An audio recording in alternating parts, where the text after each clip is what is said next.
Hello friend, मेरे YouTube channel में आप सभी लोगों का स्वागत है। दोस्तों, कहानी का नाम है अनपढ़ बहू। प्रीतम कारगिल की वादियों में एक सिपाही के रूप में तैनात था। वह आपकी बार छुट्टियों में अपनी बहन के पास गांव आया हुआ था।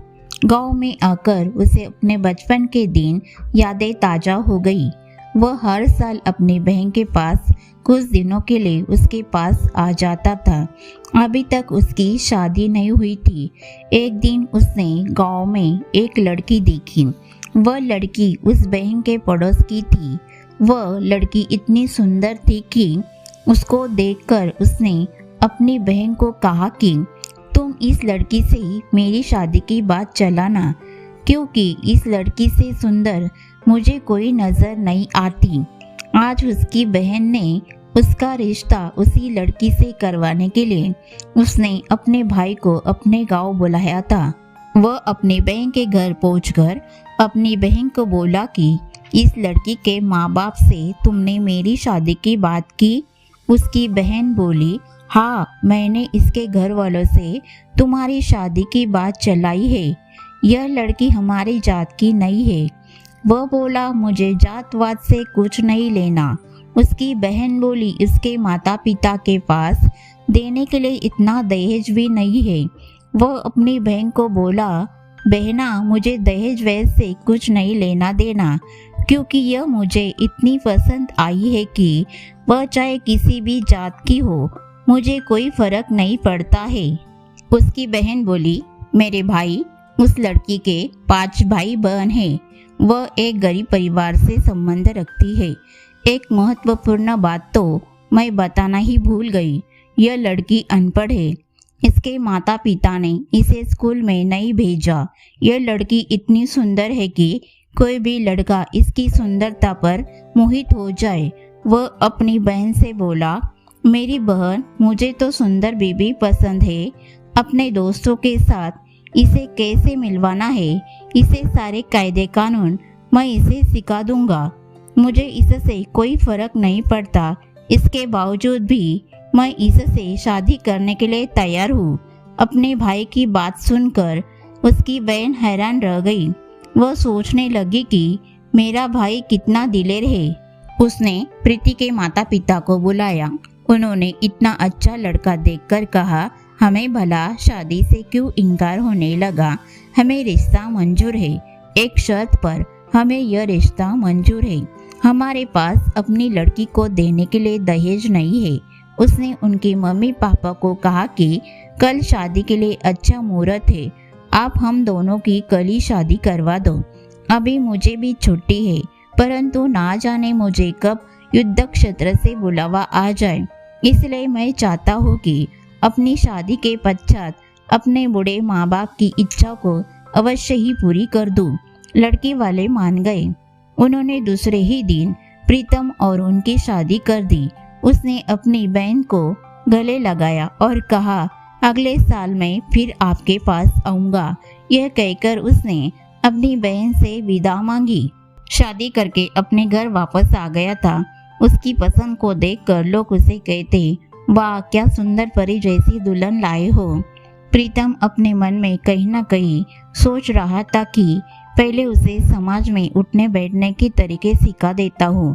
मैं अपने दोस्तों के साथ उसे यूँ नहीं मिलवा सकता हूँ, क्योंकि गांव के रहन सहन और शहर के तौर तरीके में दिन का अंतर है।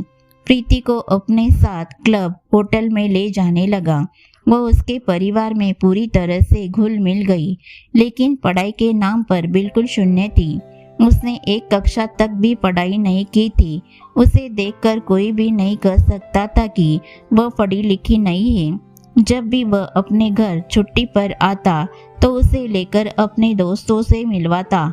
उसके माँ बाप ने उसे एक दिन जरूर कहा था कि बेटा, बहू तो देखने में सुंदर है, परंतु यह तो हमारी तरह अनपढ़, क्योंकि अब तो घर में 3 अनपढ़ इकट्ठा हो गए हैं। अपने बच्चों को भी यह पढ़ा नहीं सकेगी, और तुम तो युद्ध क्षेत्र में रहते हो। जब तुमने शादी कर ली है तो अब हम क्या कर सकते हैं। प्रीतम को युद्ध क्षेत्र से बुलावा आ चुका था। उसे दूसरे ही दिन रणभूमि में जाना था। उसने अपनी पत्नी से विदा ली। उसकी पत्नी ने तो रोते हुए अपने पति को विदा किया। वो बोला, अरे पगली, अपने पति को हंसते हुए विदा करते हैं, क्योंकि मातृभूमि की रक्षा करने का अवसर तो किसी किसी भाग्यवान को ही मिलता है। तुम्हें तो अपने पति पर गर्व करना चाहिए। उसने अपने पति के माथे पर तिलक किया और वह उसे जाते हुए उसे बाहर तक छोड़ने आई थी। प्रीतम को गए हुए काफी दिन हो चुके थे। एक दिन उसके घर पर तार आई। डाकिया तार देकर गया। जब उसने तार शब्द सुना तो वह जोर जोर से रोने लगी और रो रो कर उसने अपने सास ससुर को कहा कि शहर से तार आई है। वो फूट फूट कर रोने लगी। उसको रोता देखकर उसके ससुर भी रोने लगे। उसने अपने देवर को बुलाया। उसके देवर को पता चल चुका था कि शहर से तार आई है। जब उसने अपनी भाभी को रोते हुए देखा, बोला, भाभी, मैं बाजार जाकर सामान लेकर आता हूँ, क्योंकि शहर से फोन आ चुका था कि गाड़ी 11 बजे के करीब पर पहुंचेगी। उसको रोता देखकर आसपास की औरतें भी इकट्ठा होकर जोर जोर से रोने लगीं। उन सभी को मालूम नहीं था कि तार खुशी के अवसर भी भेजी जाती है। उन्हें तो यही मालूम था कि तार तो मरने पर ही भेजी जाती है। फोन पर भी आवाज साफ नहीं सुनाई दे रही थी। उसका देवर जाकर कफन ले आया था। उसके माँ बाप ने सब लोगों को इकट्ठा कर लिया था। चारों ओर चिकने चिल्लाने की आवाजें आ रही थी। प्रीति ने सफेद साड़ी पहन ली थी। उसने फोन पर सुना था कि गाड़ी 11 बजे पहुंच जाएगी। उसके घर में लोगों की इतनी ज़्यादा भीड़ थी कि उसके घर में बैठने के लिए जगह भी नहीं बची थी। चारों तरफ सन्नाटा ही सन्नाटा था।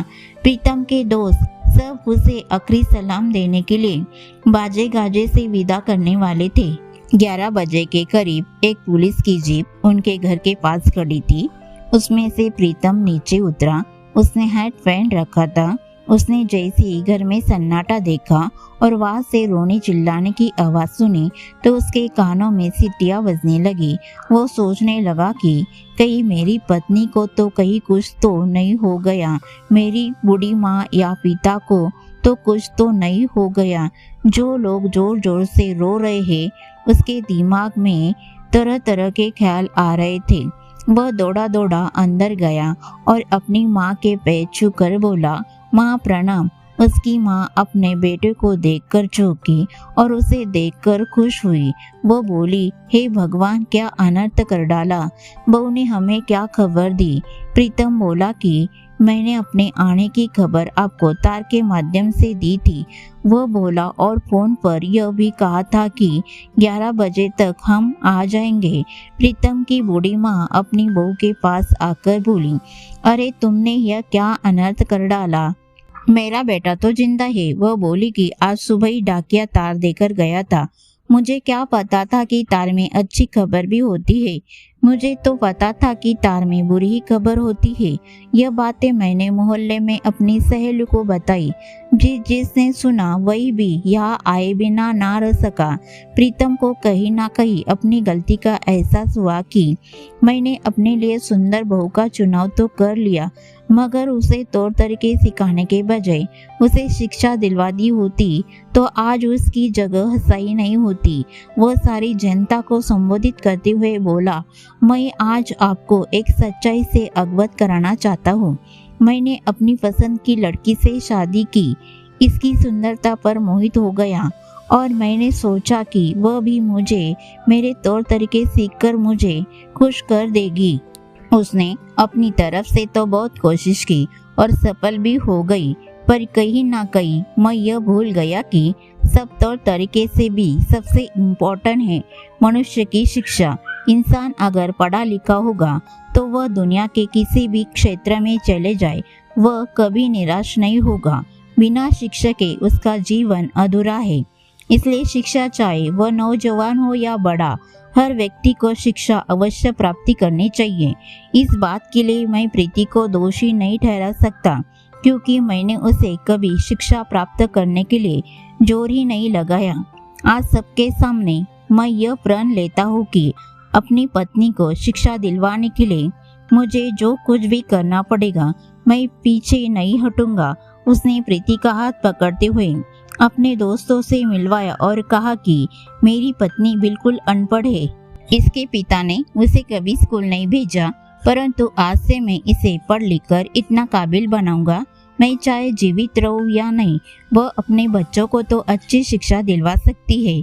उसने प्रौढ़ शिक्षा केंद्र जाकर अपनी पत्नी की पढ़ाई के लिए एक खत लिखा। उसकी पत्नी ने प्रौढ़ शिक्षा केंद्र में जाना स्वीकार कर लिया था। वह वहां पर जाकर काफी कुछ पढ़ना लिखना सीख गई थी। जब वह अपने मायके आई तो अपनी माँ को भी उसने कुछ कुछ पढ़ना लिखना सिखा दिया था। वह यह कहानी उस समय की है जब तार के माध्यम से ही संदेश भेजे जाते थे।